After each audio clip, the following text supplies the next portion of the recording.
नमस्कार, आदाब। मैं हूं इरफान और आप सुन रहे हैं लिसन विद इरफान। हमारे साथ हैं युवा अभिनेता विशाल यादव और उनके दोस्त आशुतोष पांडे भी बीच बीच में कुछ बोलेंगे ज़रूर। तो बहुत बहुत स्वागत है Vishal ji. Thank you sir, thank you so much. Sir, मैंने तो आपको देखकर सीखा है। आप गुफ्तगू करते थे शो राज्यसभा टीवी पे, तो जब मैं यहाँ थिएटर कर रहा था तो खाली टाइम में आपके इंटरव्यू देखता था और बहुत सारे एक्टर जो अपने बारे में बताते थे तो मैं भी रिलेट करता था कि मैं भी उसी जगह हूँ, उसी मंडी हाउस की जिक्र हो रही है और वो जगह, वो सारी चीज़ें मैं जाता था सुनकर समझकर। तो आपके इंटरव्यू ने मुझे काफ़ी मदद किया यहाँ दिल्ली रंगमंच में, काफ़ी सपोर्ट किया और आपके पूछने का तरीका और सवाल जवाब, तो इससे बहुत सारी चीज़ें जो है मुझे मिली आपके इंटरव्यू की वजह से। तो जब मैं थोड़ा, मुझे लोग अलग अलग जगह बुला रहे इंटरव्यू के लिए, सारी चीज़ें हो रही हैं और दुनिया पूछने लगी, तो उसमें कहीं ना कहीं आपका भी योगदान है मुझे बनाने में, और यहाँ तक जो भी है अभी जो चल रहा है उसमें करने में आपका भी योगदान है। तो मुझे लगा कि मैं दुनिया को इंटरव्यू दे रहा हूँ, सबको दे रहा हूँ। इरफान सर से बात नहीं होगी तो दिल्ली अधूरा हो रह जाएगा मेरे लिए। तो ये कारण है सर। तो अब इसमें चूंकि षड्यंत्रकारी भूमिका में आशुतोष पांडे भी हैं, आशुतोष हमको बताइए कि ये जो विशाल का जो सिक्का चल रहा है आजकल, तो इसमें आप पीआर का काम कर रहे हैं, क्या कर रहे हैं? नहीं, मैं हमेशा प्रोत्साहन वाली भूमिका में रहा हूँ। मतलब मैं विशाल को हमेशा देखता था और कभी हमको देखने में बहुत ज़्यादा अच्छा लगता था कि देखना, फिर उनको आगे बढ़ते, क्योंकि जो हमारा शहर था, कल्चर था, जिस ढंग से बन रहा था, उसमें एक लड़का जो है इस तरह से आगे बढ़ रहा है तो लोगों को अजीब लग रहा था वहाँ पे। और नाटक भी देखना, मतलब किसी को जुटा पाना भी वहाँ पे बहुत मुश्किल था। तो लोगों को भीड़ जुटाना, दिखाना, बहुत लोगों को ये समझ नहीं। और ये बचपन से ये चंद्रभूषण पांडे एक वहाँ पे शिक्षक है, वरिष्ठ रंगकर्मी है, उनसे ये सीखते आ रहे थे। और उस समय बचपन में ये नाट्य शास्त्र के बारे में इनकी, मतलब नाट्य शास्त्र के बारे में इनको जानकारी मिल चुकी थी। तो कभी ये बातचीत होती थी तो हम लोग कहते थे कि ये बड़ा विद्वान अपने आप को बन रहा है, चाहे है भी। लेकिन धीरे धीरे बाद में ये 10वीं पास करने के बाद ही हमको लगता है कि ये यहाँ पे आ गए। फिर 11th के बाद आ गए और उसके बाद हमेशा यहाँ मुंबई, दिल्ली में रहने लगे, मंडी हाउस में। तो मंडी हाउस शुरू में हम लोग को लगता था कि मंडी हाउस में मंडी किसी चीज की मंडी होगी, लेकिन बाद में पता चला कि ये सब इलाके को कहा जाता है। तो हम विशाल को लेकर के, अच्छा, उसमें जब ये आगे और फिल्मों में आने लगे तो और नाटक के बदौलत चर्चा होने लगी और बहुत अच्छी चर्चा होने लगी। जो हम लोग के इलाके में नाटक है उस ढंग का नहीं, तो और हम प्रफुल्लित होने लगे, उत्साहित होने लगे, प्रोत्साहित। तब हम और अधिक ये होने लगा कि भाई ये विशाल ऐसे करता है, वैसे। लोग बहुत पूछते थे कि विशाल आजकल क्या कर रहा है, आपका तो बहुत पुराना दोस्त है, ये है। तो हमको अब बताने को तो हम जो बताएंगे बहुत लोगों को, हम जो जानते हैं बताएंगे, वो बहुत लोगों को भले समझ में आए या ना आए। लेकिन एक तो ये था कि मतलब मैं बताने का काम करता था कि भाई विशाल ये काम कर रहा है, इससे और आगे बढ़ेगा। अब आने वाला भविष्य ये है कि हम देखते हैं कि आखिर क्या होगा। तो धीरे धीरे जब ये सिनेमा में, और पिछली इसी मतलब होली में ये जब आरा गए थे तो बहुत लोग ये पूछ रहे थे कि विशाल आया है होली में, आजकल क्या हो रहा है। तो हम लोग थोड़ा नहीं बताते हैं, सशंकित भी आदमी रहता है कि जो हम बता रहे हैं वो कैसे हो रहा है, नहीं हो रहा है, एग्जैक्ट कितना होगा। तो हमने ऐसे ही बताया कि अब एक फिल्म वेब सीरीज आ रही है और उसमें बहुचर्चित वेब सीरीज में एक हिस्सा है, और विशाल हम ही को बताए थे। और आरा में बहुत किसी को शायद नहीं बताए थे, विशाल हम ही को बताए थे कि भाई ये मामला है। तो हम अपना थोड़ा ये हुआ, और उसके बाद हमको बहुत खुशी और आनंद हमेशा रहा कि भाई एक काम जिसको हम बचपन से देख रहे हैं, जान रहे हैं, वो इस पर्दे पे आ रहा है, दुनिया में उसका नाम रोशन हो रहा है। और तो वहाँ पे भी जैसे विशाल जब आरा जाते हैं तो 24 घंटा में मतलब 16 घंटा मेरे ही साथ रहना है।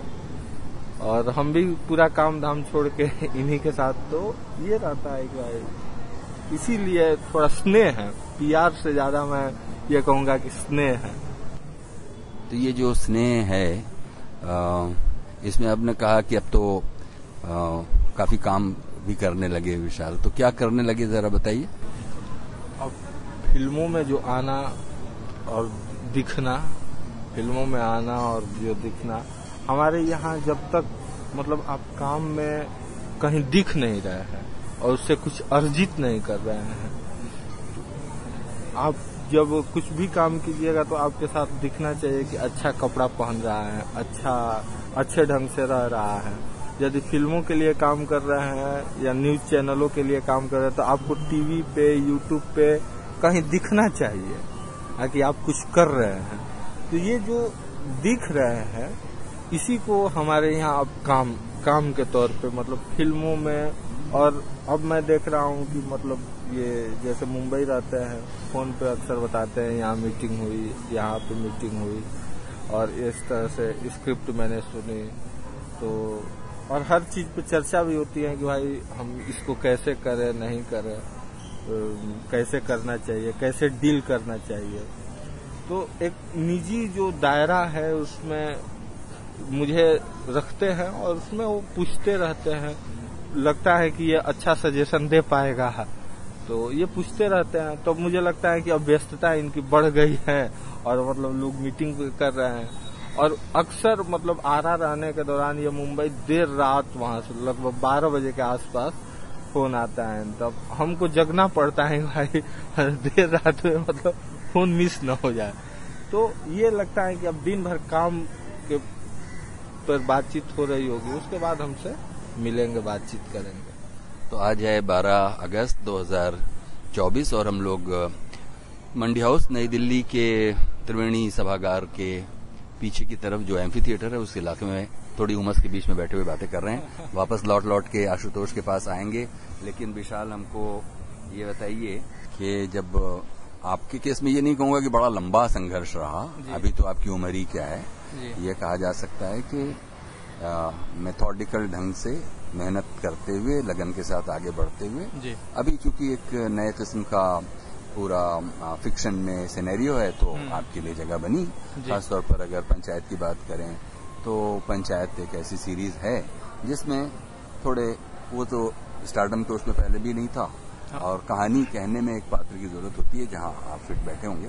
तो लेकिन ये तो जरूर होता है कि आप ऐसी पंचायत तो एक बड़ी talk of the town series है, तो उसमें काम करने से आदमी का तो दिमाग थोड़ा हिल जाता है, तो वहीं से शुरू करते हैं। जी दिमाग बिल्कुल नहीं हिला है सर, दिमाग और सही जगह पे आ गया है और बहुत प्यार मिल रहा है लोगों का और स्नेह मिल रहा है, तो मैं और झुक गया हूँ और मतलब सीधे चरणों तक पहुँचता हूँ मैं। क्योंकि मैं ऐसे कह रहा हूँ कि लंबा अरसा इसलिए लगा कि जब मैं सोचा था कि मुझे एक्टर बनना है और जहाँ मेरी पैदाइश है तो वहाँ दूर दूर तक लोग नहीं सोचते कि एक्टर बनना है, और मैं बाल अवस्था में ही सोच चुका था कि मुझे एक्टर बनना है। 5वीं कक्षा में जब मैं था, उस समय मैं स्कूल में एनुअल फंक्शन में ड्रामा होता है तो उस समय पार्टिसिपेट किया था मैं, तो काफ़ी फेमस हो गया बच्चों के बीच में, गार्जियन के बीच में। तो उसी समय जो छुटपुट थिएटर ग्रुप थे तो उसी में से एक वरिष्ठ रंगकर्मी है, चंद्रभूषण पांडे नाम है, श्री चंद्रभूषण पांडे, जो मुझे पहली बार उनको लगा कि ये लड़के में ललक है, कुछ करना चाहता है, समझ रहा है, अच्छा करता है, तो इसको थोड़ा गाइडेंस किया जाए या वर्कशॉप दिया जाए इसको। तो मुझे याद है कि 7वीं कक्षा में जब मैं पहुंचा तो वो एक वर्कशॉप देना मुझे शुरू किए।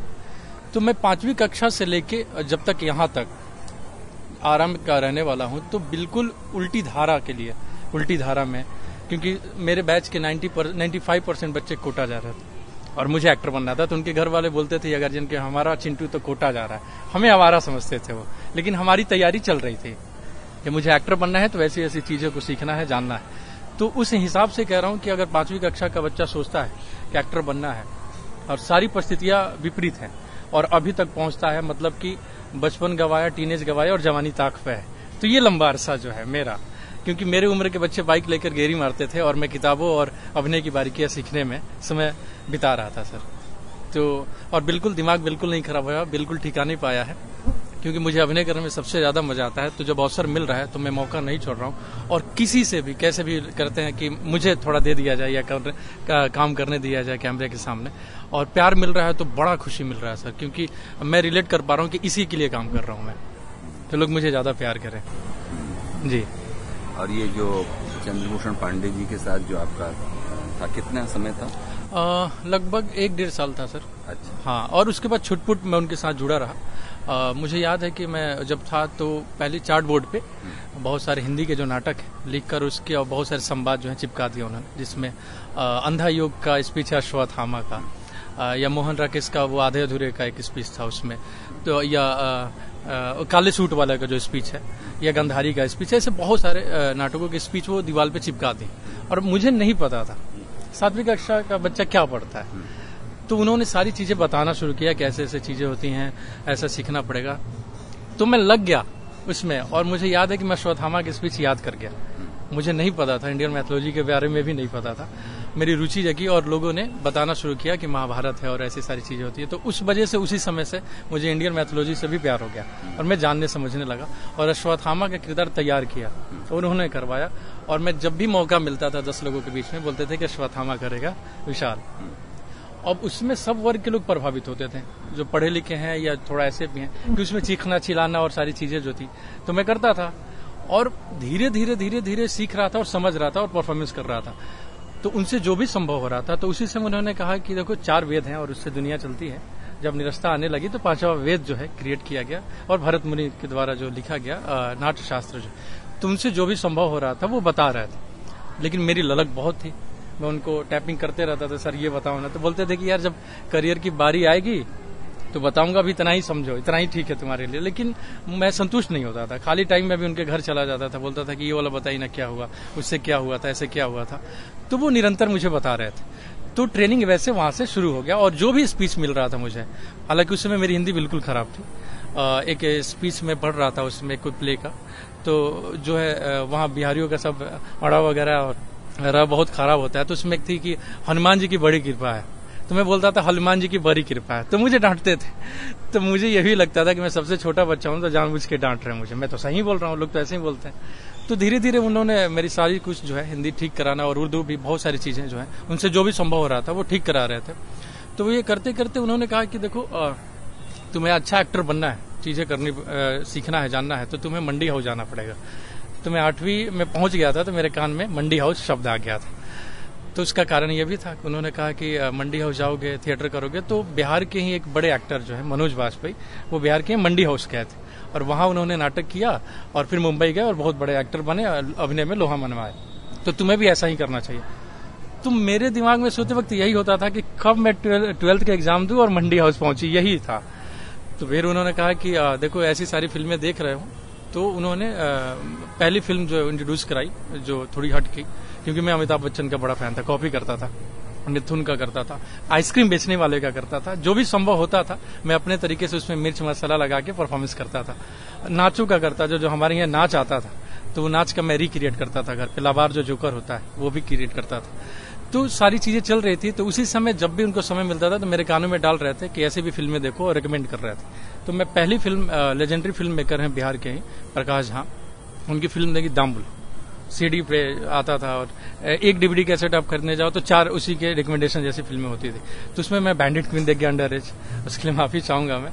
तो वैसी बहुत सारी फिल्में जो हैं मैं उस समय देखना शुरू कर दिया अकेले में, डीवीडी में लगा के और समझना। तो मेरी दिमाग जो है अलग तरीके से खुलने लगा कि ये क्या है, परफॉर्मेंस तो ये अलग ही हो रही है, तो अलग प्रभाव पड़ने लगा। और तो मैं 7वीं से लेके 12th तक ऐसी ही फिल्में ज्यादातर देखा हूं अकेले बैठ के, जो भी रिकमेंडेशन मिल रहा था, और सीख रहा था, समझ रहा था। तो उसी बीच मेरे पिताजी को पता चला कि इसको एक्टर बनना है। 4th ग्रेड में रेलवे में जॉब करते थे, हालांकि अब रिटायर हो गए हैं वो।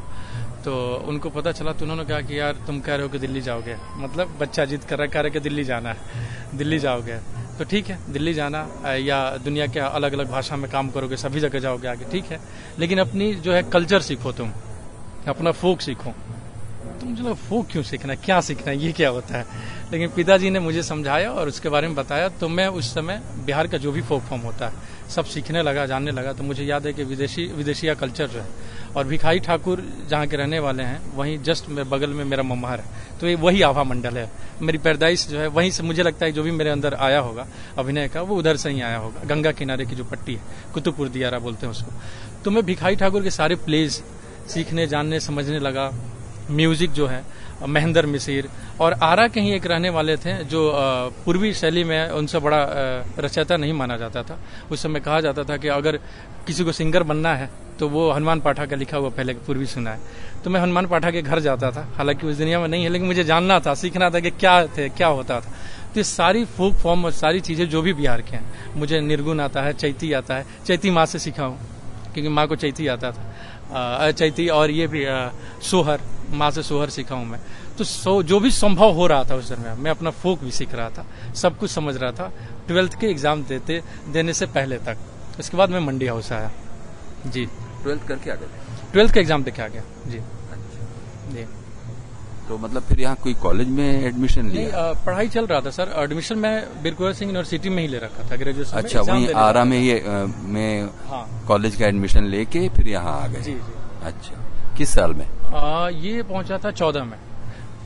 14 में पहुंच गया था। रेकी करने आ गया था बहुत पहले, रेकी करने आ गया था 14 का। मैं वो हूँ 12th की एग्जाम 14 में हुई थी, 14 का पास आउट हूँ, लेकिन मैं 13 में आ गया था।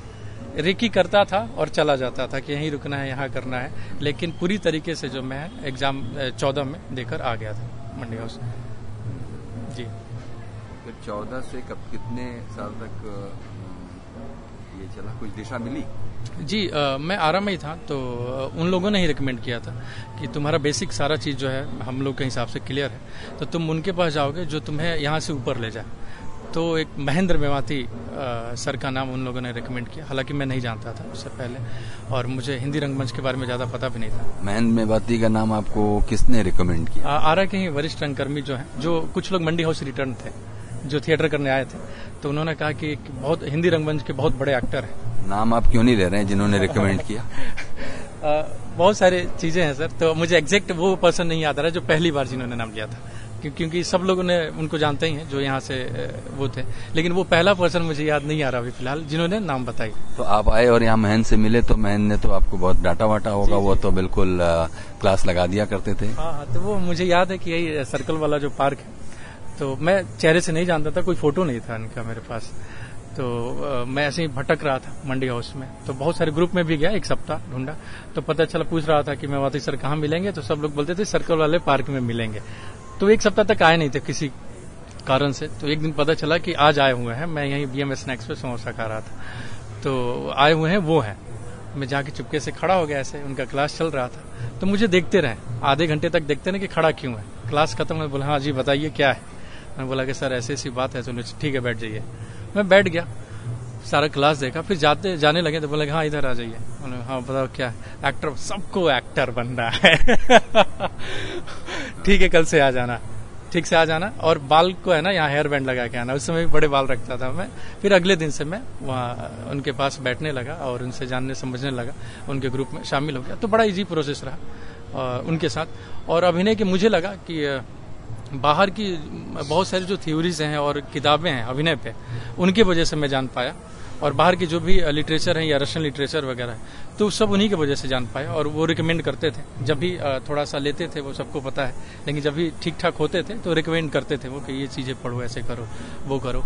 और क्या पढ़ा उनके रिकमेंडेशन? मुझे याद, मैं रशियन लिटरेचर एक बहुत पसंद आया था सर, मैं उसको ड्रामेटाइज भी करने में लगा था। हालांकि वो एक शो भी करते थे उस पर डिजाइन करके, क्राइम एंड पनिशमेंट, तो मुझे बहुत प्रभावित किया वो।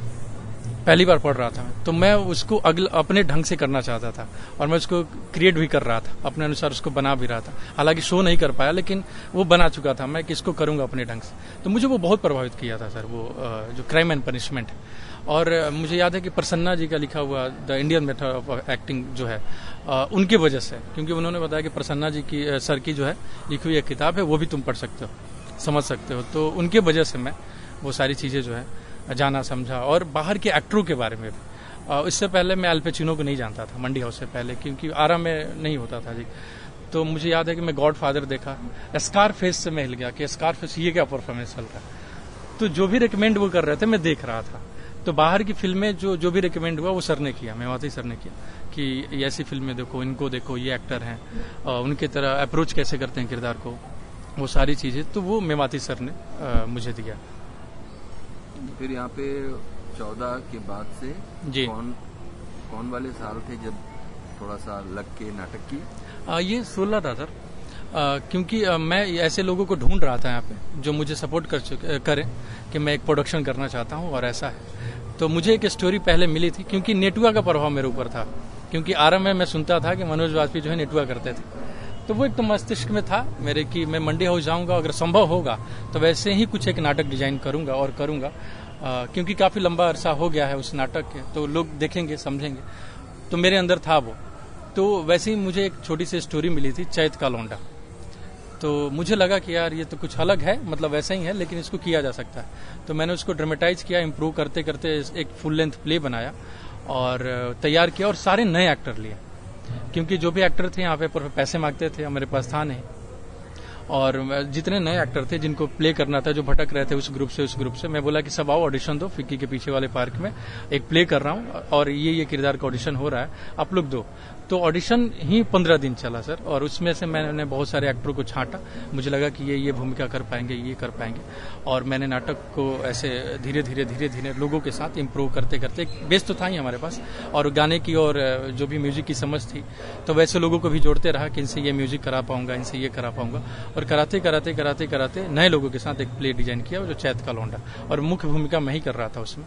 तो वो लौंडा नाच का फॉर्म जो है मैं खुद सीख भी रहा था, समझ रहा था, थोड़ा बहुत मुझे आता था, लेकिन यहाँ मैं खुद से जो है घुंघरू बांध के जो चलने का जो था, क्योंकि वो नहीं आता था, तो मैं बिरजू महाराज जी जो हैं उनकी एक शिष्या थी, उनसे मदद मिला मुझे, वो मुझे बताएं कि थाप कैसे देना है और क्या करना है, तो क्योंकि वही जो है जो मुख्य पात्र था उनकी प्रेमिका की भूमिका कर रही थी वो, तो उनको इसीलिए चूज किया था कि मुझे भी सपोर्ट कर दें वो।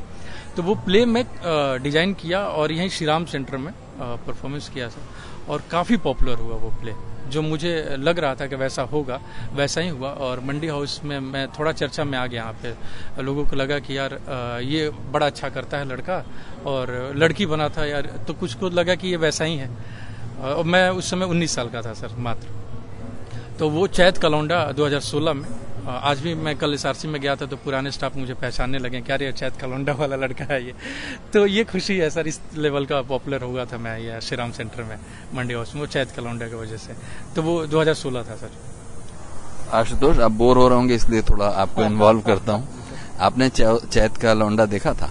नहीं, मैं चैत का लौंडा नहीं देखा था। तो इन्होंने वहाँ यहाँ जो कुछ करते थे उसका कुछ आरा में भी नमूना दिखाते थे? नहीं, बताते थे, आरा में प्ले नहीं। इसके बाद जब ये दिल्ली आ गए तो उसके बाद आरा में कभी प्ले नहीं हुआ, और हमेशा और लगभग बहुत मतलब दिल्ली में ही बिजी और रहे, और कभी कभी आरा जाना होता था, वो भी 1-2 दिन 3 दिन, तो उसमें केवल मिलना बतियाना, इतनी खाली केवल बात कही, और मुन्ना भैया के यहाँ चाय पीना ही हम लोग का मैंने ये था कि मुन्ना भैया के यहाँ चाय पी लिया काम खत्म। ये लगता था कि मुन्ना भैया के यहाँ बैठ जाना और वहाँ चाय पी लेना ही बेड़ा पार हो गया, क्यों हर जगह की अपनी अपनी कल्चर संस्कृति है। तो वहाँ जाते थे और बाकी सारी बातें होती थी कि ऐसे हो गया दिल्ली में, वैसे हो गया, और मेरा प्लान बनता था कि मैं दिल्ली आऊं और ये देखो, तो फिर प्लान नहीं बन पाया कि चलो। और ये होता था टिकट भी मिलना, हर चीज, और फिर दिल्ली आने के लिए असंभव लगता था कि दिल्ली अब जाना, फिर एक ही साथ हमको भी लगता था कि हम जाएंगे तो हमारी ही आव भगत में कहीं ज्यादा मत रह जाए, और फिर हम भी क्योंकि हम दूसरी बातें बतियाने लगते थे। हम आएंगे आरा से तो सिर्फ आरा की बातें मेरे जेहन में रहेगी कि ये उसने बोल दिया, ऐसे बोल दिया, और हम आते, फिर इन्होंने कहा कि हम नहीं आ पाए। और पता हमको ऐसे चला था कि नाटक बहुत सुपरहिट हो गया है, बाद में मिले तो इसकी खुशी और पार्टी हुई, लेकिन ये सब हम जानते थे और हर चीज अपडेट रहते थे कि अभी क्या हो रहा है, कैसे हो रहा है, कौन हो रहा है, क्योंकि ये खुद हमको पता था कि किस स्ट्रगल में रह रहे हैं। एक जगह तो इनको रहना था और उसमें भी ये था कि सब लोग नहीं कमा पाते थे और पैसा एक अतिरिक्त इनको रखा गया था, तो जिसमें सब लोग इनको खर्च दे रहे थे और हमारे आने पर हमारे टिकट का भी व्यवस्था करना पड़ता। तो ये सारी चीजें होती थी, तो हम थोड़ा ये रहते थे और हम बतियाने में थोड़ा ज्यादा घुस जाते थे कि काम अब चलो देर होगी। हम अपनी कमजोरी खुद जानते थे, इसलिए हम थोड़ा दूरी भी बना के रखते थे। आगे जब इनसे कोई नाटक वाले संबंधी लोग बतियाने लगे तो हम दूर बैठ जाते थे, इसलिए कि हम कहीं टोक न दें, चाहे हमसे उस बारे में कुछ जानकारी ज्यादा नहीं है तो विशेष बातें हो जाएगी तो मामला बिगड़ न जाए। तो लेकिन उसके बाद ये होता था कि ये बताते थे खुद यहाँ कि ये बात हुई है, ऐसे ऐसे हुई है, तो हमने ठीक कह दिया ना, तो हमसे सहमति भी लेते थे। तो जो भी हुआ ठीक हुआ, और कोई गड़बड़ करेगा तो बता देना हम कहते थे कि कोई पीछे से गड़बड़ी करेगा तो हमको बताना, हम है, बाकी हम लोग संभाल लेंगे।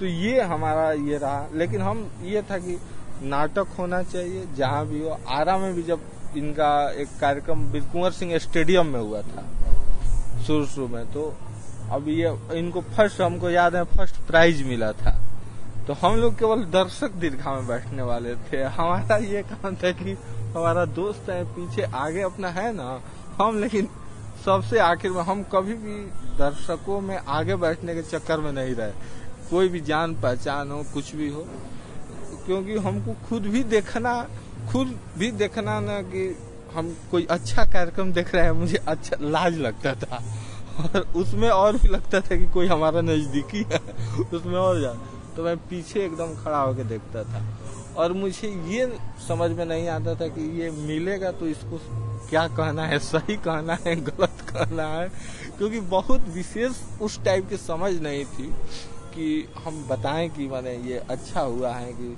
बाकी लोग जब कह देते थे कि वहाँ के जो विशेषज्ञ माने जाते थे कि अच्छा हुआ है, तो हम वो देखा देखी बोल देते थे कि अच्छा हुआ। तो ये बात हमारे साथ होती थी। लेकिन हमको ये था कि सब ये जानते थे कि चाहे आरा के भी लोग जानते थे कि कार्यक्रम जैसे सुचारू रूप से करवाना है तो हम उसमें रहते थे कि, और हम फ्रंट पे नहीं रहते थे, बाहर आबो हवा उसका बना देना। दर्शकों को बहुत मुश्किल से आरा में तो जानते हैं कि दर्शक आएंगे, तो सारे जितने जिनको समाज में एंटी सोशल एलिमेंट माना जाता है उसको हम लोग दर्शक के तौर पर ले आके बैठा देते थे। हालांकि उन लोगों को भी बहुत कम समझ में आती थी, लेकिन उन लोगों को लगता था कि कहीं हम लोग अच्छे जगह पे बैठे हैं। पहली बार हमको कोई पूछा तो सबको हम बैठा देते थे, सब लोग देखते थे। बीच में किसी जैसे भीम को मन कर दिया, गांगुली को, कि हम भी इस पे कुछ बोले, तो बीच में आया कि हम भी कुछ बोल देता हूँ। पूछते थे क्या बोलोगे, तो प्रेमचंद के बारे में बोल देंगे। नाटक हो रहा है कुछ दूसरा बोलेगा प्रेमचंद पे, तो ऐसे होता था। तो ठीक है, ये सब तो इनके आरा और दिल्ली के बीच के समय की कुछ कहानियां आप बता रहे हैं, जिसमें लगातार दो मित्र कैसे एक दूसरे का सहयोग करते हुए आगे बढ़ते हैं। हमको बताइए, जैसे हमने आपसे पूछा विशाल कि दिमाग कोई ज्यादा हिल तो नहीं गया, उसी तरह पूछता हूँ कि खुशी किस बात से चल रही है? मतलब आजकल मतलब कुछ मन में बड़ा संतोष है, प्रसन्नता है, वो किस बात की आपको हो रही है? सबसे पहली बात तो ये है सर कि मुंबई में जब कोई भी आदमी जाता है तो वहाँ अपने बारे में बताना ही मुश्किल होता है कि मैं एक्टर, क्योंकि इतने ज़्यादा लोग गए हैं वहाँ पे और सबको एक्टर बने, बहुत सारे एक्टर गए। तो शुरुआती दिनों में तो ऐसे होता था कि किसी भी कास्टिंग कंपनी में असिस्टेंट को हाथ पकड़ लेता था, भाई मैं एक्टर हूँ, मेरा इंटरव्यू ले लो यार, या जो भी यहाँ के सीनियर थे या एनएसडी के सीनियर थे जो भी, तो सब लोग हम लोग एक ही सर्कल वाले वहाँ पे, तो वो लोग भी सजेस्ट करते थे कि इस कास्टिंग वालों से मिल लो, ये प्रोजेक्ट चल रहा है, मेरा नाम ले लेना। तो मैं उनका नाम लेके जाता था, तो वो फोन पे लगे रहते थे, किसी एक्टर को ब्रीफ कर रहे हैं और मैं वेट करता था कि फोन रखे, मैं हाथ पकड़ूं, भाई वो दादा ने भेजा है और इस प्रोजेक्ट के लिए आप थोड़ा देख लो। तो बताना इतना मुश्किल होता था। तो उस समय चल रहा था बताना, तो लोगों को लगा कि चलो इसको इस रोल में ऑडिशन करते हैं। तो उसमें मैं अच्छा कर गया, लोगों को अच्छा लगने लगा, तो बोले यार अच्छा तो करता है, इसको ठीक ठाक रोल में भी ऑडिशन करना चाहिए।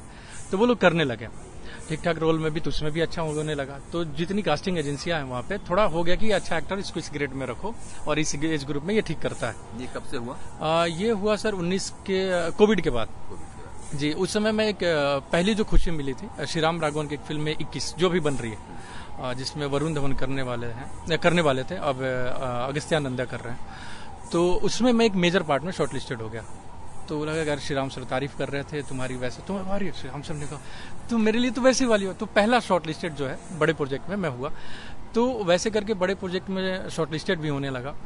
जो भी कास्टिंग वाले हैं ऑडिशन अच्छा करने लगे मुझे अच्छे रोल में और शॉर्ट लिस्टेड होने लगा। तो ये समय लंबा चल रहा था सर, शॉर्ट लिस्टेड हो रहा था मैं। लेकिन शुरुआती दिनों में मैं बहुत खुश होता था। तो जहां मैं यारी रोड पे वहां मुंबई में रहता हूँ, तो जिस प्रोजेक्ट में शॉर्ट लिस्टेड होता था तो घूमता था खुशी से पूरा, अब तो हो गया फलाने एक्टर के साथ पूरी फिल्म में हूं मैं और इतने पैसे मिल रहे हैं। तो जो भी सीनियर मिलते थे बोले दादा उस फिल्म में हो गया हूं, बस अब शूट करना है। तो वो लोग अनुभवी थे, बोलते अच्छा ठीक है। लेकिन होता नहीं था, शॉर्ट लिस्टेड ही होता था। तो बहुत सारी जो फिल्में अभी रिलीज हुई हैं सीरीज, मैक्सिमम मैं शॉर्ट लिस्टेड था ज्यादातर में। लेकिन ये पंचायत पहला सीरीज है जिसमें मुझ पर ट्रस्ट किया गया कि नहीं ये रोल तो विशाल ही करेगा। तो इसके लिए तो दीपक कुमार मिश्रा सर जो हैं उनको बहुत शुक्रिया अदा है कि मुझे इस काबिल समझा कि ये रोल विशाल ही करेगा।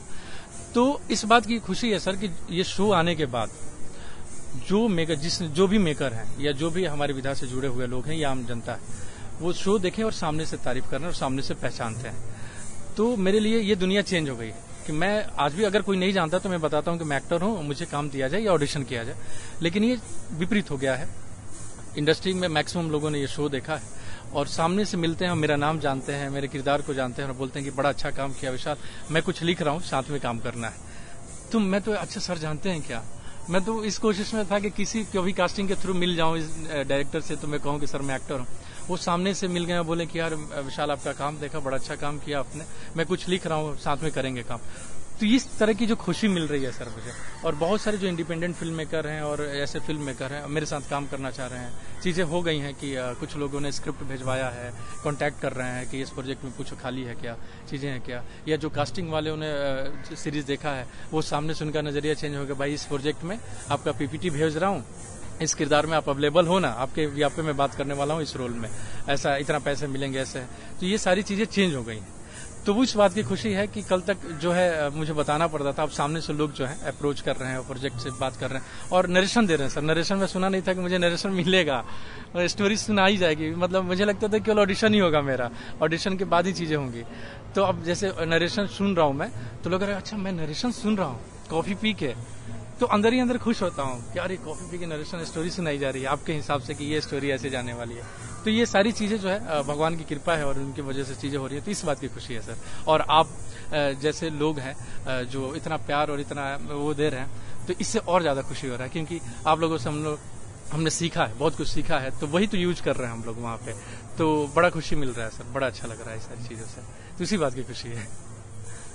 ये बताइए कि आपने तो कहा कुछ तो महेंद्र की वजह से, कुछ आप ये Russian literature, Russian acting system, ये सब तो थोड़ा थोड़ा जाना, और फिर कुछ विदेशी, जैसे कि आपने कहा कि अल पचिनो की फिल्म पहली बार देखी और स्कारफेस वगैरह वगैरह। ये जो एक दौर हम लोगों के यहाँ बहुत इम्पोर्टेंट दौर, जिसको पैरेलल सिनेमा कहा जाता है, इसके बारे में आपने सुना है? हाँ बिल्कुल सुना है। तो वो कौन सी फिल्में आपको लगता है कि आपके हिसाब से आपने देखी और अच्छी लगी और लगा कि अगर उस जमाने में हम भी होते तो हम भी इसको करते, वो कौन सी फिल्में हैं पैरेलल सिनेमा के दौर की, बताइए। ये मैं 8वीं कक्षा में देखना शुरू किया था, जैसे पहले बताया, स्पर्श करके है नसीर साहब की फिल्म है, नसीर सर की, पार है, बलराज साहनी की 2 बिघा जमीन है, और तो ये ऐसी जो भी याद आएगा मैं नाम लेते जाऊंगा। ये सारी फिल्में मैं देख रहा था और वैसी परफॉर्मेंस करने का सोचता था कि कोई मुझे नाटक में ही ऐसा करा दे, क्योंकि मुझे बड़ा प्रभावित कर रहा था वैसा परफॉर्मेंस। दामुल में देखा था तो बहुत हिल गया था, क्योंकि मुझे लगा कि हमारा जो ग्रामीण समाज है वैसा ही है, वैसी चीजें हो रही हैं। तो वैसे बहुत सारी फिल्में, गर्म हवा है बलराज साहनी की, और मैं उनके बारे में मुझे किससे भी बताया जाता था कि वो ऐसे कैरेक्टराइजेशन करते थे, तो मैं उसको सोचता था कि मुझे भी ऐसा कभी किरदार मिलेगा तो मैं उसको ऐसे बनाऊंगा। तो मुझे वो पार जो है सर नसीर साहब का, जिसमें वो सुअर पार कराते हैं, वो भी सीन देखा और मुझे लगा कि यार ये क्या हो रहा है, और ये आदमी बिल्कुल मेरे जो गांव है वहां से वो समाज बिल्कुल रहा था वहां पे, मैं नजदीक से देख रहा था, तो मैं रिलेट कर गया कि ये स्क्रीन पर हो सकता है क्या। तो ये सारा मैं 8वीं 9वीं कक्षा में देख रहा था, तो ये सारी फिल्मों का, पैरेलल सिनेमा का प्रभाव रहा, बिल्कुल रहा, और मेरा नजरिया चेंज हुआ अभिनय करने का और समझने का।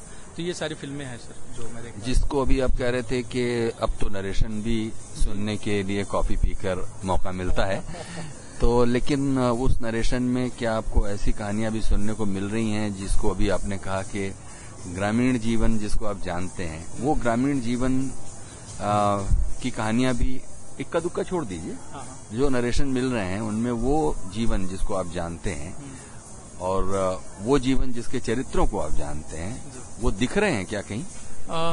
अभी तो ऐसा हो रहा है सर कि जो भी सुना रहे हैं तो जैसा वो देखते हैं ना वैसा लेके आते हैं। मुझे अभी तक जो अनुभव हो रहा है तो सिमिलर ही कुछ लेकर आते हैं कि ये है ऐसा ही पार्ट। लेकिन मेरी कोशिश है और मेरी वो है कि मैं वही करूं जो थोड़ा अलग हो। जो अभी गांव का ही कर रहा हूं मैं पंचायत, तो वो सीजन बाय सीजन चलेगा। अगर गांव का ही है तो कुछ अलग हो, जो अलग किरदार है, वैसा ना हो कि थोड़ा उसका जो स्टेटस अलग हो, चीजें अलग हो, तो वैसा भी किरदार करूं तो अच्छा रहे। तो मैं उसमें ये ढूंढ रहा हूं कि गांव ही नहीं है, अलग अलग जो भी मेरे एज का जो है, मुझसे रोमांस भी तो है। अब मेरे छोटे शहर का लड़का रोमांस भी तो करता है, उसकी भी तो प्यार है, उसकी भी। तो बहुत सारे स्टोरी ऐसा ढूंढ रहा हूं मैं। तो मैं अभी ढूंढ ही रहा हूँ ऐसा चीजें। एक दो मिला है जो मैं करना चाह रहा हूँ, जैसा टाइप का प्रोजेक्ट तो मिला है, तो मैं उधर से हाँ की जो है इंतजार में हूँ कि कब हाँ और ओके हो, वो प्रोजेक्ट शुरू हो। तो एक दो आया है सर जो मैं करना चाह रहा हूँ। असल में ये सवाल इस बात से भी जुड़ा हुआ है विशाल के आखिरकार अभी आप एक ऐसे बाजार में उतरे हुए हैं जो सब लोगों का अंतिम डेस्टिनेशन वही होता है ज्यादातर एक्टरों का, क्योंकि सबसे ज्यादा काम वही मुंबई में हो रहा होता है। लेकिन जिस जीवन को आप छोड़ के गए, जिस जीवन को आप नजदीक से जानते हैं, उसमें और इस जीवन में कोई बहुत दूरी और एक ऐसा अजनबीपन है, खास तौर पर तब जबकि आप एक छोटे शहर और सोशल हायरार्की में अगर देखें जो हम लोगों के यहाँ समाज में जाति व्यवस्था है, उसमें इन दोनों तीनों चीजों को मिलाकर आपकी मतलब सामाजिक आर्थिक पृष्ठभूमि, आपकी जातिगत पृष्ठभूमि, आपकी शहरगत पृष्ठभूमि, मतलब छोटा शहर और छोटे में भी छोटा शहर, तो ऐसे विशाल को मुंबई जैसे विशाल महानगर में कैसे नेविगेट कर रहे हैं?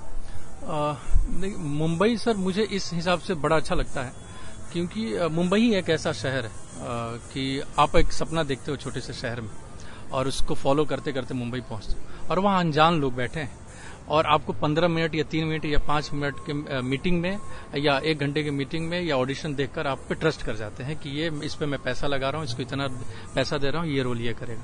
तो इस हिसाब से मुंबई से बेस्ट जगह कोई नहीं है जो आपके सपने को पूरा करता है। मेरे हिसाब से दुनिया में कोई और विधा में ऐसा जगह नहीं समझ में आ रहा, लेकिन मुंबई एक ऐसा जगह है जो लोग नहीं जानते मुझे, लेकिन मुझ पर ट्रस्ट करते हैं, आपका प्रदर्शन देखते हैं, आपका ऑडिशन देखते हैं तो आपको ट्रस्ट करते हैं और बोलते हैं कि ये रोल ये करेगा, इसको इतना पैसा मिलेगा। तो उस हिसाब से मुंबई मेरे लिए सबसे बेस्ट जगह है, मेरे सपनों को जो पूरा कर रहा है। मुझे नहीं लगता कि बाकी जगह हो पाता वो, क्योंकि जो भी मैं सपना देखा बचपन में वो कर रहा हूँ तो धीरे धीरे पूरा हो रहा है, लोग मुझ पर ट्रस्ट कर रहे हैं, विश्वास कर रहे हैं। तो उस हिसाब से मुंबई सबसे बेस्ट जगह है मेरे लिए। और एक और है कि मैं रात दिन काम कर सकता हूँ वहाँ पे, किसी भी चीज़ की बाधा नहीं। मुझे अगर 2 बजे रात में भी किसी से मिलना है तो मैं मिलने जा सकता हूँ वहाँ पे, किसी भी चीज़ पे बात कर सकता हूँ, कहीं भी जा सकता हूँ, कोई रोक टोक नहीं है। तो उस हिसाब से मुंबई बेस्ट जगह है। लेकिन इमोशनली जो है सर वो शहर दूर कर देता है चीज़ें जो है, और आप अकेले होते हो, इतने लोगों के बीच में जानने समझने वाले इतने लोग हैं, लेकिन आप अकेला रहते हो। वो लड़ाई हमेशा अकेला ही होता है मुंबई जैसे शहर में। बहुत सारे लोग जानने वाले हैं, तारीफ करेंगे, मिलेंगे, लेकिन लड़ना मूलतः आपको अकेले होता है। तो उस समय मैं अपने गांव से कनेक्ट रहता हूं, अपने माता पिता, अपने बहन भाई से रहता हूं, और उस समय मुझे कमी जो है, बड़े शहर के बड़े अच्छे फ्लैट में रहता हूं, लेकिन मुझे जो कनेक्शन और जो मजबूती मिलती है अपने शहर, अपने गांव से, अपने लोगों से मिलती है। और तब मुझे एहसास होता है कि मैं अकेला नहीं हूं, मेरे पीछे 10 लोग हैं। क्योंकि जो भी मुंबई में मिलता है वो प्रोफेशनली मिलता है, अपने काम के बदौलत मिलता है, फिर वो चला जाता है, कहता है मैं दोस्त हूं, लेकिन दोस्त नहीं होता है, वो काम से होता है। लेकिन मैं उसको ऐसे मैनेज करके रखा हूं कि जो मेरे साथ जो भी मेरे इमोशन है, घर के हैं, बहन से है, भाई से है, पापा से है, मम्मी से है या दोस्तों से है, मैं उससे इमोशन को ताज़ा करते रहता हूँ बात करके, क्योंकि मुझे पता है कि यही इमोशन मैं यूज करने वाला हूँ, इन लोगों को बेचने वाला हूँ। तो मैं गाँव को और ये सारी चीज़ों को मिलाकर मुंबई में अपने आप को सर्वाइव करा रहा हूँ। मुझे पता है कि ये भी जरूरत है, ये भी जरूरत है, ये भी जरूरत है, सबको मिला के अपने आप को एक जगह टिकाए रखा हूँ कि ठीक है भाई, इससे भी मैं रेडी हूँ, इससे भी रेडी हूँ, इससे भी रेडी हूँ। तो ऐसे चल रहा है। और आरा शहर था, जब मैं घर पे था यहाँ पे आरा में, तो मुझे लगा कि सबसे बेस्ट समय जो था सीखने जानने का वही था। मुंबई में सीखना नहीं हो पाता है, सीखना गाँव में हो पाता है, जहाँ से आप पैदाइश हुई है या वहाँ पे जो सीखते हैं, या जहाँ दिल्ली में आया तो सबसे ज़्यादा यहीं सीखा। वहाँ सीखने का अवसर बहुत कम मिल पाता है, बहुत सारी। तो मैं सीखने जानने के लिए भी फ़ोन इधर ही घुमाता हूँ, रहता मुंबई में हूँ लेकिन फ़ोन दिल्ली या आरा में घुमाता हूँ। तो ये सारी चीज़ें अभी वैसे हैं सर, वो चल रही हैं। बहुत बढ़िया। तो आशुतोष, आपसे इसलिए पूछता हूँ कि आप लोगों की जो ऐसी जो कैजुअल बैठकें, गपशप, बैठकबाजी जो होती है, उसमें विशाल आप लोगों को कौन सा गाना वगैरह सुनाते हैं, ताकि उससे पता चले कि जिसमें रम के वो गाते होंगे? एक तो मुझे याद है, एक पूर्वी बड़ी ये बहुत अच्छा, कभी मतलब बहुत इसरार करने पे हमको सुनाते थे, चाहे बहुत लोग, ये आंचर भीज गइल बा नैनवा के नीर से, तो वो बहुत सुनाते थे। और भी जो लोकल जो गीते हैं, इनको बहुत, भिखारी ठाकुर को इनको बहुत याद था, याद होगा भी अभी, तो ये हमेशा सुनाते थे। महेंद्र मिश्र के गीतों को सुनाते थे, तो अलग अलग गीतों को ये सुनाते थे। लेकिन जो हम लोग का क्या होता था कि लोक प्रचलित जो नया केसट में आ गया है गाना, ट्रैक्टर पे बज रहा है, तो हम लोग इनसे ये फरमाइश करते थे, लेकिन ये कहे आ रही ये सब छोड़ो फालतू। तो लेकिन ये जो हमको लगता है कि उनका गाना जो है ना, हनुमान पठाका लिखा हुआ है, और बाद में हम लोग जानते थे हनुमान पठाका नाम बहुत प्रचलित था, बहुत लोग गाते थे। लेकिन धीरे धीरे ये जब गाना आराम से गा के सुनाते थे, उसका मर्म बताते थे, हालांकि मर्म से हम लोग को कोई मतलब था नहीं है कि हम लोग जाने कि ये क्या है। गाना अच्छा लग गया, दो चार आदमी ऐसे खड़ा होकर अपना हम लोग वाह वाह कर दिए कि बहुत अच्छा है। लेकिन बाद में ये सब पता चला कि अरे ये तो बहुत लोग गाते हैं, बहुत लोग क्यों गाते हैं। फिर भोजपुरी में बड़े बड़े विद्वानों को हमने देखा कि इस गाने पे लोग चर्चा कर रहे हैं, बहस कर रहे हैं, और बता रहे हैं कि ये गीत जो है ये माइलस्टोन है। हम लोग कहते हैं अच्छा विशाल, हम लोग को ये नहीं बताए थे कि ये गाना माइलस्टोन टाइप का है, कि इसको गाना गायकों के लिए बहुत जरूरी है। तो बहुत सारे, और इनका ये था कि ये गाना जब गाते थे तो ये गाने से पहले उसकी गाने की भूमिका, कि ये इस तरह से गाया जाएगा, तो और गाना जब ये बताते थे तो हम कहते यार फालतू में ये सब विद्वान वाला बात नहीं, ये सीधे गाने पे आओ। तो गाने का मतलब ये समझिए इस तरह से गाया जाता है। ऐसे हम गाने से हम लोग को क्या मतलब है, गाना सुनने से मतलब है, गाना के हम लोग कम। बाकी फिर देखते थे कि अलग अलग तरह से ये गाना गा रहे हैं। और बलेश्वर यादव उस समय बहुत, मतलब उनका एक गाना था, लेकिन वो हालांकि बाद में पता चला कि ये सब अश्लील और अभद्र गाने हैं। लेकिन हम लोग को था कि अरे रे रे रे रे करके वो उनका पूरा ये था। बाद में पवन सिंह शुरुआती दौर में तो बहुत अच्छा गाना गाया था, तो उसमें इनको याद रहता था कि आज भी बता रहे थे कि ये गाना जो हम लोग सुन रहे हैं ये गाना किसका लिखा हुआ है, और उसमें ये नहीं होता था। तो बहुत सारे गाने ये सुनाते थे। हिंदी में हम लोग कम सुनते थे गाने, क्योंकि हम लोग जानते थे कि हिंदी में कोई यहाँ पे सुना नहीं पाएगा, वो उसके लिए रेडियो ही ठीक है। तो हिंदी वाला तो हम लोग किसी से सुनते नहीं थे। भोजपुरी में बहुत लोग थे, लेकिन जो ये लोक गीतों में ये खास करके हनुमान पठा पे ही काफी जोर देते थे, और कहते थे कि ये गाना सुनो, आंचर भीज गई, अरे आंचर तुम्हारा भीजा रहता है। तो फिर हम लोग इसी गाने पर, हनुमान पठा के गाने को हमारे लिए गाइए।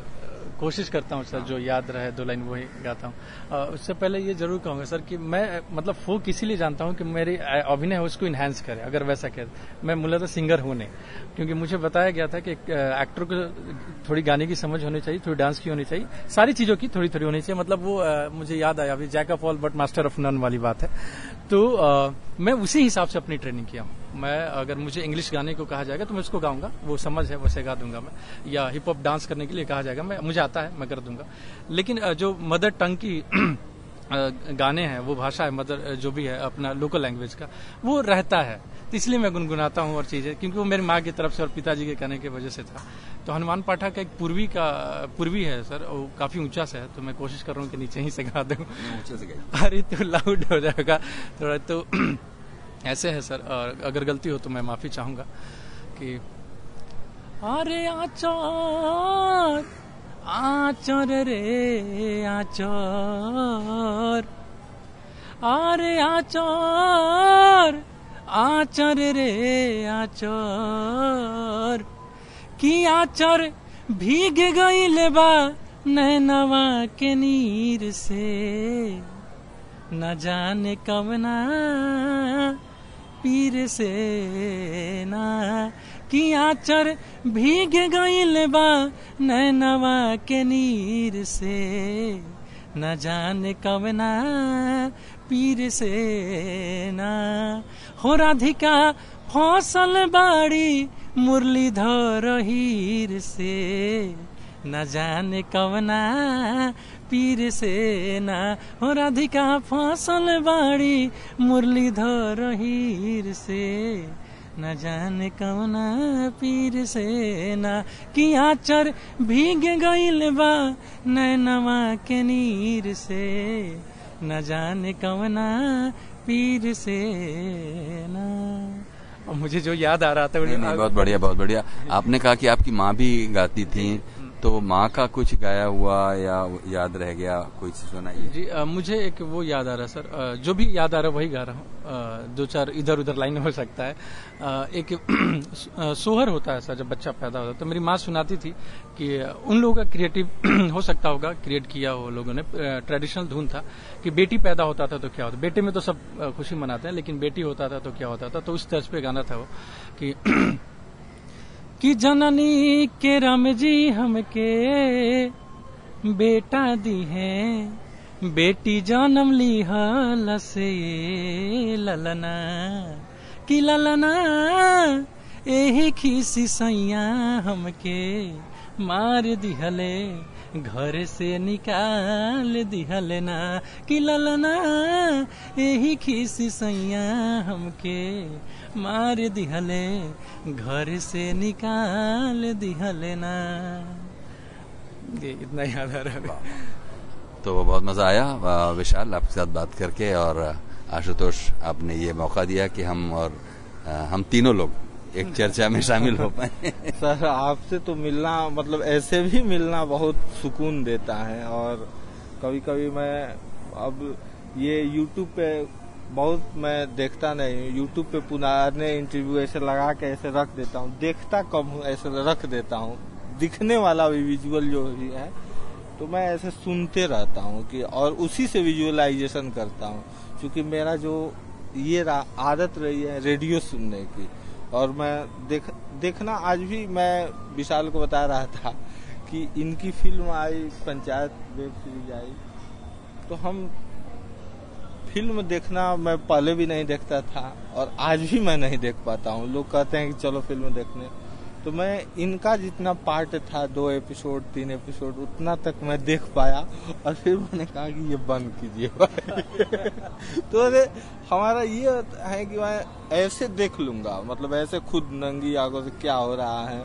और लेकिन फिल्मों को लेकर के, और मैं फिल्में बहुत कम देख पाता हूँ, मतलब मेरी रुचि में है फिल्मों पे बात करना, सब कुछ हो जाता है, लेकिन उसमें मेरी सबसे बड़ी दिलचस्पी ये है कि भाई फिल्म कैसे बन रही है, क्या होता है। लेकिन जब फिल्म पूरी तरह से बन गई तब मुझे देखने में कोई मजा नहीं आता है। लेकिन अलग अलग है, और फिल्मों के बारे में बात करना, फिल्म अभिनेताओं के बारे में बात करना, अब नाटकों के बारे में बात करना। पहले तो तुगलक के ये डायलॉग बोलते थे हमको याद है तुगलक के डायलॉग, और हम रेडियो पे सुने थे तुगलक, और उसके बाद समझ हम बताए कि तुगलक नाटक है तो कहे कि अरे वो सब जानते हैं हम, कहेंगे कि अच्छा जानते हो, तो उसमें तो ऐसे बोलता है, तो ये अपना डायलॉग उसका बोलते थे, कोई अश्वत्थामा का ये सब।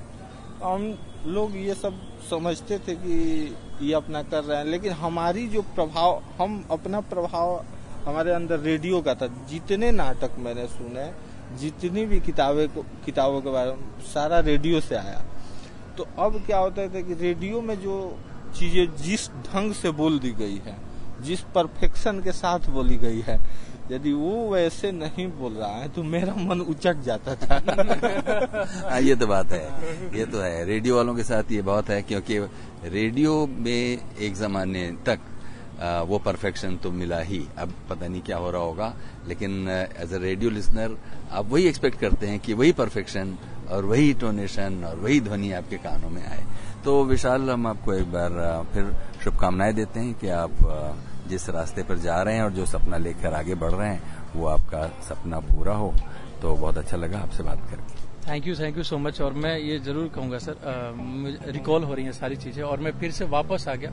जैसे मैं मंडी हाउस था या आ रहा था, तो मुझे अभी फिलहाल ऐसा आभास हो रहा है कि जब भी मैं सीखने जानने बैठता था किसी भी गुणी जन के चरणों में, तो मुझे ऐसा ही फील हो रहा है अभी कि सर मैं आपके चरणों में बैठा हूँ और निरंतर सीख रहा हूँ। तो मेरे अंदर जो विकास हो रहा है और मैं उसकी अनुभूति जो है महसूस कर पा रहा हूँ। तो बहुत शुक्रिया sir, thank you so much दिल से। बहुत शुक्रिया। Thank you. Listen with Irfan में हमारे साथ आज थे युवा अभिनेता विशाल यादव और उनके दोस्त आशुतोष कुमार पांडे। मिलेंगे अगले प्रोग्राम में अगली शख्सियत के साथ। सुनते रहिए लिसन विद इरफान।